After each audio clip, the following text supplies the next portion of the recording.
we go with contest number 4, ladies and gentlemen. We are in the middleweight division. Presenting from Manchester, here is Daryl Sharp. Looking forward to this fight, Daryl Sharp, 2-7 against Chris Monaghan, 4-0. Yeah, I think this is the fight of the night, isn't it, Si? Daryl always comes to fight. Fat boy can have a fight. I think this is the fight of the night. Daryl Sharp, trained by Kieran Farron. Kieran Farron, he's the horse racer. Yeah. Kieran Farrell. Kieran Farrell, who's just gone into promoting himself. He knows how hard it is now, this promoting game. He had his first show last week. I think he's got another one on September the 2nd. Correct, September the 2nd down at Bowlers. And I think that show, at the moment, if you look at the current British boxing schedule, that show on September the 2nd is the first in a new season. I think there's a 32 or 33 day break for British boxing at the moment. There's a load of shows on July the 30th from Plymouth to Leeds, and then on September the 2nd the new season opens up. I think it's about a 33 day holiday, which is incredible when you think when you two boys were like we're mere whippersnappers. It used to be boxing would pack up on the first Tuesday in June after a show at the Royal Albert Hall, which Mickey Duff would put on, and there'd be no more boxing in Britain until September. And that was only, go back to the early 90s, that's what it was. A full 3-month break. A full 3-month break. We're going back to the days when Mickey Duff was really the only major promoter. He'd have a traditional show, Royal Albert Hall in London. The Tuesday, the Derby, Epsom Derby was always run on the Wednesday. There'll be a boxing show on the Tuesday, which BBC would show highlights of later that night. And then boxing would pack up until early September. Which I suppose you can mark that down to the fact that there's more professional boxers licensed than ever before at the moment, isn't there? There's more professional boxing. Also, you've got to remember Frank Warren come along, broke up the cartel. Because back in those days, which, you know, it was quite, I'm not sure, I can't speak for outside of London. It may have been those rules. I don't know, you know, someone like Jack Trickett would need to answer this. But in London, even up until the mid-80s, you couldn't stage a show 14 days either side of Mickey Duff, or they had the run of boxing. You couldn't stage a show. I think it was a 14-day rule in London, either side or after. You couldn't go in London. You had to get your dates and no one could run within 14 days. That's the power Mickey Duff had over the board. It just goes to show how incredible a job Frank did to break that up. To put There's still a few of you standing up. You must sit down, I'm afraid, please. I know Frank gets a lot of stake in the shows. From typical woman, you would try and get away with something else, wouldn't you? When you look back at his history, going back that far and breaking up. And here comes our next boxer from the superb city of Salford. Here is Chris Fat Boy Monaghan. Wasn't sure if he was going to have a problem there. Terry Dooley's just highlighted. Michael past the MC asked the owner No of the offence white intended, BMW. you're going to have to find a seat, thank you, miss. White BMW to go and move it. Apparently Pat Barrett turned up in one, so brace yourself, this could turn into an episode of The Bill. What did you turn up on tonight, Lamborghini? Oh, I've got a stolen Audi. I'm really looking forward to this fight. I've done the corner a couple of times with Daryl Sharp. 2-7 when he was starting out. You work quite a bit with Kieran, don't you? Yeah. I saw you in the corner at York Hall the other night. Who was your guy you had at York Hall the other week? Yeah, he was in when he boxed Sam McNess. Yeah. Okay, Daryl. 2-7 doesn't do his record justice, to be honest with you. Once again, ladies and gentlemen, from the superb city of Salford, Chris Fat Boy Monaghan. Chris Fat Boy Monaghan got the nickname because he come down from about 20 stone. Lost a lot of weight. I know he's giving away a little bit of weight in there tonight. Across Manchester Derby here, we've got Farrell's Gym, TVT.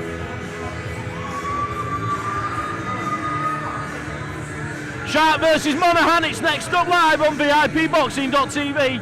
Once again brought to us by Black Flash Promotions in association with VIP Promotions, Collyhurst and Moston Boxing Club. Brian Hughes, MBE, proudly presents this next contest. 4 3-minute rounds of boxing in the middleweight division. Introducing to you firstly, boxing out of the blue corner, wearing the black coloured shorts trimmed with silver. At the weight he scaled 11 stone 2 pounds. Tonight is his 10th professional contest, hailing from Manchester, presenting Daryl Sharp. And opposing him, boxing out of the red corner, wearing the black, gold, red and blue coloured shorts. At the weight he scaled, 10 stone, 11 pounds, 5 ounces. His perfect, unblemished record this evening reads 4 contests, 4 wins. Once again, from the superb city of Salford, Team Monaghan, Paulie De Silva, Pat Barrett Camp, here is Fat Boy Chris Monaghan. Timekeeper Peter Humphrey, referee in charge of the action, Darren Sargentson, 4 3-minute rounds. 4 3-minute rounds, and I think we're going to get a bit of action with a couple of quick questions for Lillis. I know you don't answer them too quick, but we'll give you a couple of two. Have you ever known a night out as wild as the time you went out with freelance Foz, Lillis? I've never been out with freelance Foz, have I? There we go, that was a pretty easy answer. And the other one is, why did you feel the need to walk around? Thanks for that, Kieran.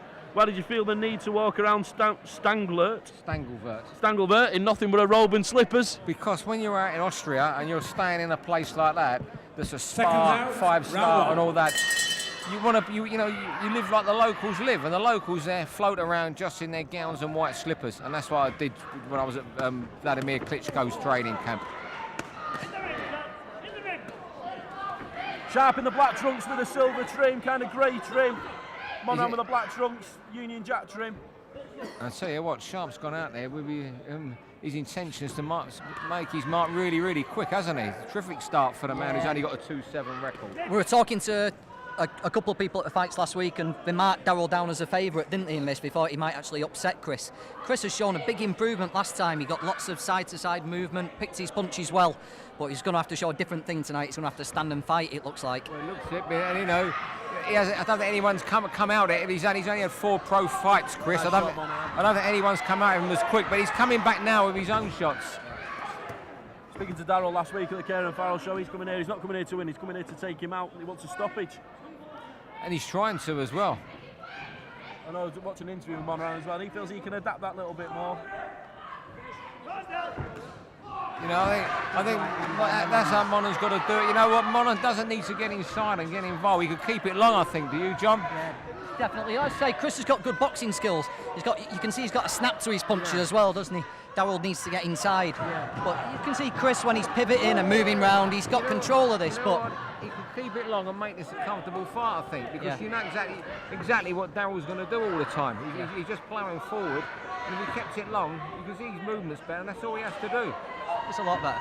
Chris is a fitness fanatic now as well. You know, he's got the fat boy name because he's lost 5 or 6 stone, and he's got himself down to middleweight, and now he's obsessed with staying in shape, and he looks like a superb physical middleweight, doesn't he? He's made for the weight. You know what, as you were saying, I was thinking, if you could sort of sketch a boxer what a middleweight would look like, he's the man, isn't he? About 6 foot tall, strong legs, quite long arms. Yeah. I think Sharp's winning this round, you know, but I've got to give a bit of credit to Monaghan. He's landed 2 or 3 nice left hands to the body.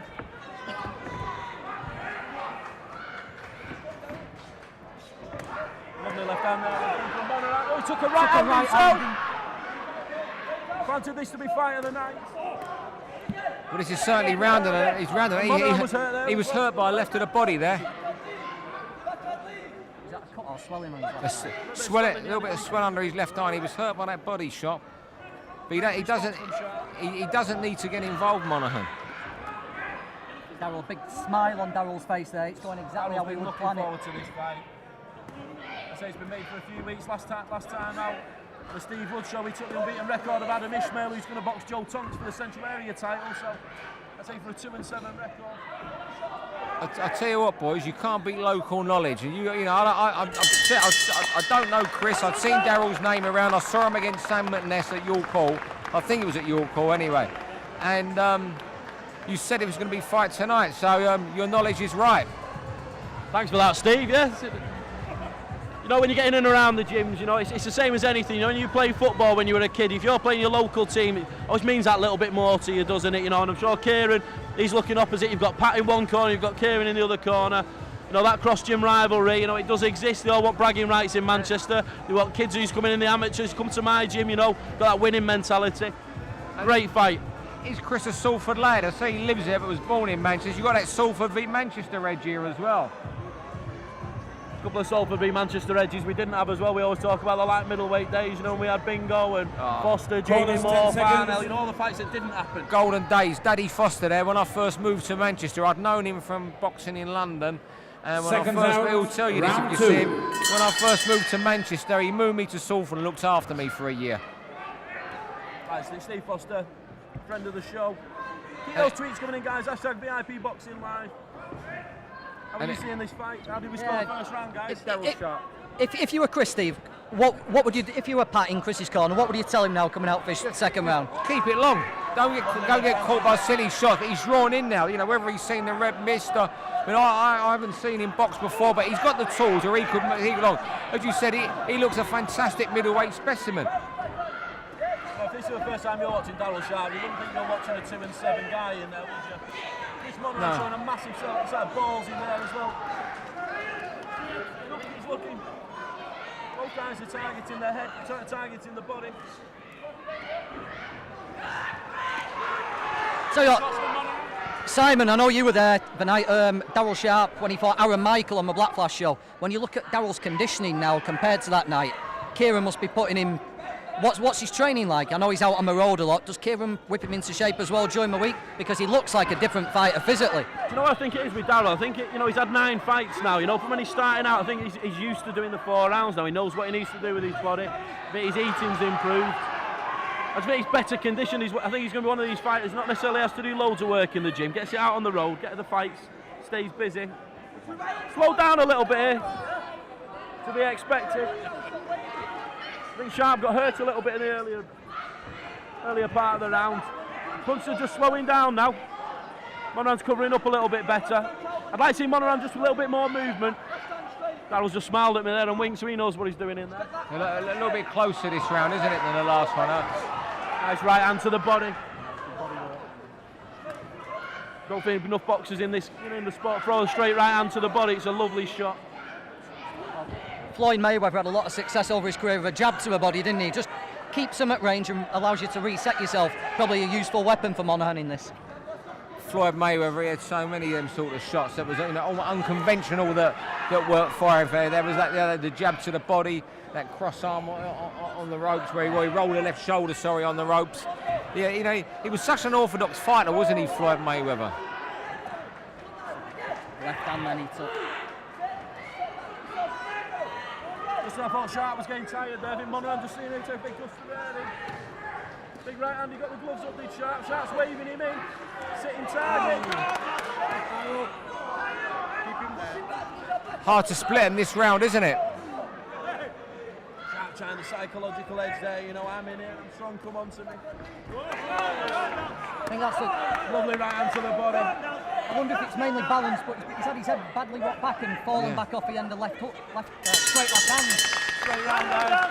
Tell it's a good action fight. Karen Priestley's gone trigger finger happy on the camera. Nearly got whiplash in that round. That was a closer round, wasn't it? Yeah, you don't want to be there. I'm still going with Daryl in that round.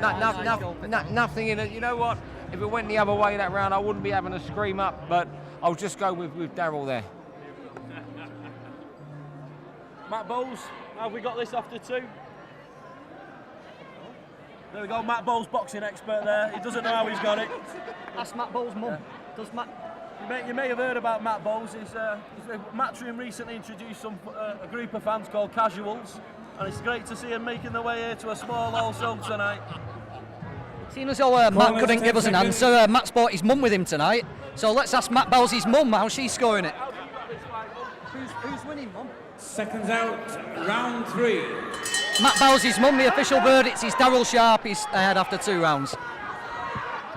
Yeah, I'll go with that as well. I'll go with his mum. I think she's right. Yeah, Mum knows best. Have a word with her if you want to go with his mum, Steve. Just want to be verbal. No. I know the third fight's gone, but that watershed. Well, Sharp's just had a telling off. I was having a little listen behind me to Kieran Farrell. He saw him get out there. Lovely right hand.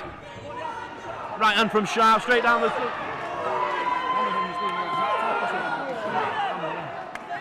Lovely right hand from Monaghan as well. Monaghan's not going to give up his unbeaten record tonight without a fight. You know what, John just called it right. Everything he shouldn't do, it seems like Monaghan's doing it tonight. John's correct on that. Slowing down a little bit now, both guys trying to box at range. I'm not surprised that so much went to those first 2 rounds, but I mean they're still fighting at a fair old pace, aren't they? Lovely 1-2 there from Sharp.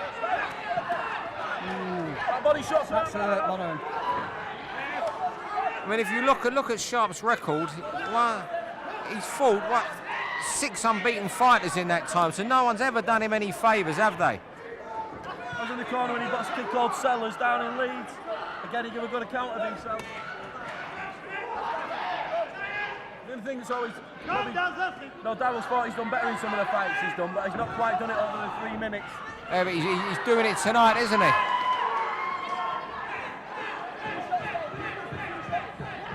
Monaghan really gritting his teeth tonight to get through some of these. He's been hurt a few times. He knows he's going to have to grit his teeth to get through it. When he was stepping inside, Monaghan's landed with a shot then, but while he was in, he's caught with a right counter, isn't he? Yeah, funnily enough, the body shots look to be bothering Chris, don't they? We were talking about his condition earlier, but a big right hook to a solar plexus Darryl landed before. It definitely hurt Monaghan. The first round, he was badly hurt by a left to the body jump. Yeah. Definitely tying in there this round is Sharp now. He's having a little breather. Straight right hand. Nice right hand, but right down the pipe by Monaghan. Oh, huge right hand. Monaghan's hurt. Sharp's pulling it on now. Letting both hands go. Monaghan's got to throw something back. He's got out of trouble, but you've got to throw shots back, as you say. And the referee was having a good look there, I thought, when he was on the rope. So, and of course, Kieran Farrell might be a young man, but he's certainly got a bit of gamesmanship about him, telling the ref he's gone, putting pressure. He's, showing ahead of an old pro trainer, Kieran Farrell, in the corner. Credit as well there to referee Darren Sargison. I heard him saying, throw something back, Chris. Give me something, give me something.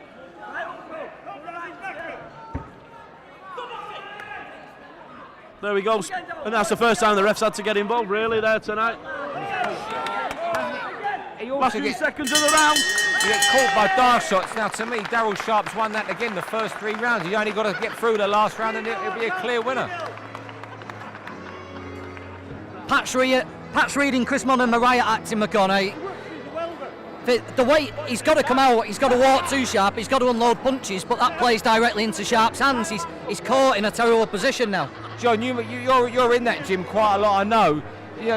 You must know, is Chris Monaghan a lot better than this, or are we seeing Darryl Sharp fighting out of his skin? I don't want to take nothing away from Darryl, but Chris 4-0, he would have been the favourite to win this fight, even though you were tipping it as fight of the night. Yeah, well, Chris in his last fight, Chris fought Louis Van Pooch, and for 3 rounds he was fantastic. He was stepping off to the side, pivoting. It was his best performance. He was using a lot of the same moves you see his Elfa using.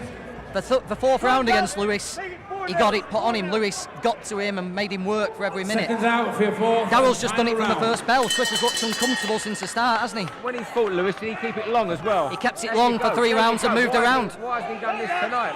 I think, like you said, maybe it was a bit of local pride. He got hurt early on and fought fire with fire rather than using a cool head, maybe. As you say, you could see Pat absolutely laying into him in the corner there, and if he doesn't get this, there'll be a lot more being laid into him verbally. One question, guys, and I want one word answer. Does Monaghan need a stoppage? Yes. Yes.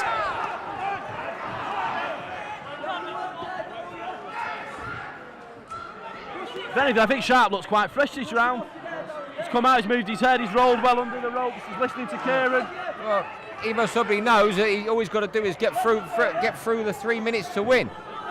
But that's great as well to see, Great boxers say they think they've won a fight after the fight. Darryl Sharp is putting absolutely everything into it, as is Chris Monaghan. I thought I won that. Well, could you have done any more? No, you couldn't. Nice right hand there from Monaghan.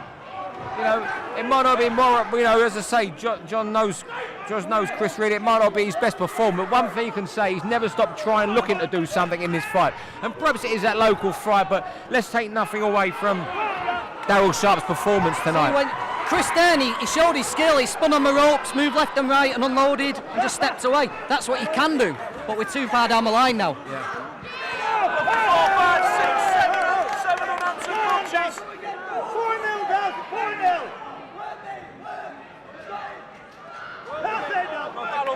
Darryl Sharp's bossy sat ringside behind us, absolutely screaming encouragement. He's worked with Darryl on a Monday morning after Darryl's had the rough end of the stick. He doesn't want him to have it tonight, but Monaghan Still piling forward with the pressure. Kieran Farrell to our left there, he's absolutely sweating buckets as if he's in that ring having a fight. I know that when we do the fight stats at the end of it, normally Kieran Farrell's thrown up more punches than the lads in the ring. He's thrown. Big flurry, guys, big flurry. Monaghan's still looking for a big shot. Darrell's just doing it off his knees. Chris is pouring it at him, but Darrell's just being smart. He's staying close. He's taking the sting out of Monaghan's shot. He's coming back himself now. If he ends in sight, no matter how tired he is, he can see a win. You know what? He could even be winning this round as well. This round and the second round have been close. There's no doubt he won the first and third, but he might be edging this one as well. How have you got it, Claymaker? I'm winning this round. I'm going to be honest, Monaghan's pinching this round. Did you give Monaghan the second round as well? Share of the second. Share, so you got it pretty close there.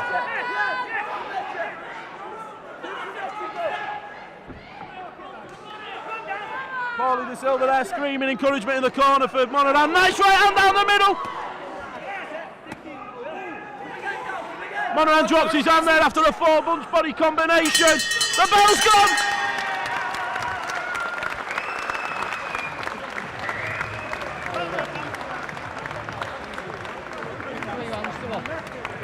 And I think the look on Pat Barrett's face when he just called him back to go back to the corner then says it all how they think this fight has gone. Pat looks disappointed, Paulie De Silva looks disappointed, Chrissy Monaghan's laying over the rope there exhausted. That doesn't look like a winner's corner to me. And I don't want to slag Chris off because after what we've just watched, how can you? But that was everything Pat doesn't teach. You know, Pat teaches good defence, movement, and not getting hit. Chris went toward, didn't he? If Pat Barrett can't teach you defensive boxing, who can? He was a defensive genius and what a master puncher. One of the best British fighters never to win a world title.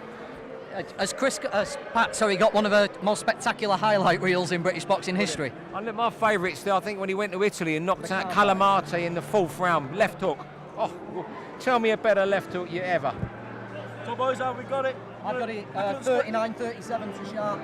I've got it 40-36 to Sharp, although the 2nd and 4th rounds were very, Ladies very close. and gentlemen, after 4 extremely hard-fought rounds of boxing, star referee Phil Edwards, scoring for Darren Sargentson, has scored this contest 39 points to 37 points for your winner.